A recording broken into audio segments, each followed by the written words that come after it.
Hey there, I'm Elizabeth from Tilda content team, and in this video let's find out how to create such a parallax effect on Tilda.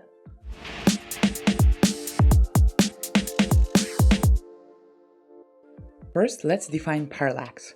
It's a visual effect in which distant objects move slower than those in the foreground, which creates a sense of volume.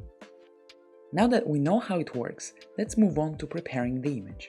In any graphics editor, you will need to divide the image into different layers. I did it beforehand, and here's what I got. Background is the original image. Second layer, I called it back and included the objects that are up to the horizon. And foreground, I called it front, objects that are closer to us.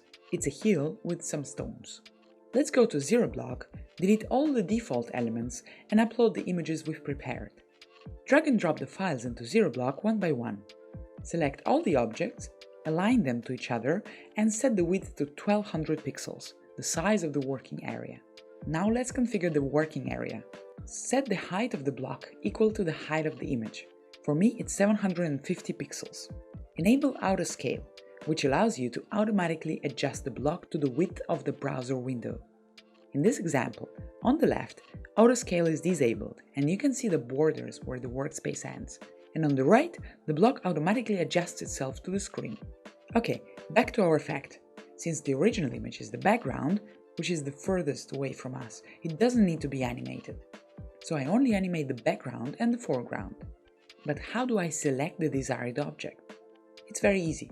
You need to enable the Layers panel in the settings or use the shortcut Ctrl-L for Windows or Command-L for Mac on your keyboard. Select the second layer, Back, and open the step-by-step animation settings. Specify the animation triggering event on scroll.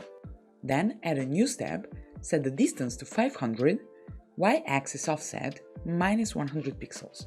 That means that after 500 pixels, this element will move up by 100 pixels. Done. Let's copy the animation, choose the front layer, and paste the copied animation. In the first step, we change the y-axis shift to -200 pixels. That means that the image will move faster over the same distance.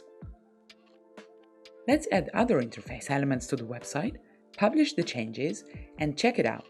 It looks nice, everything is correct. You can stop right there, or you can further improve the effect and give a greater sense of depth. Let's go back to Zero Block, select the title in the Layers panel and put it behind the layer with the foreground, so that the text appears behind the hill. Knowing how this effect works, you can add additional elements such as planets or advanced animation steps. For example, you can add scaling, so that the effect will look even more three-dimensional. This effect will run on mobile devices as well. For each animated element, toggle the Switch On button and customize the motion to the screen resolution.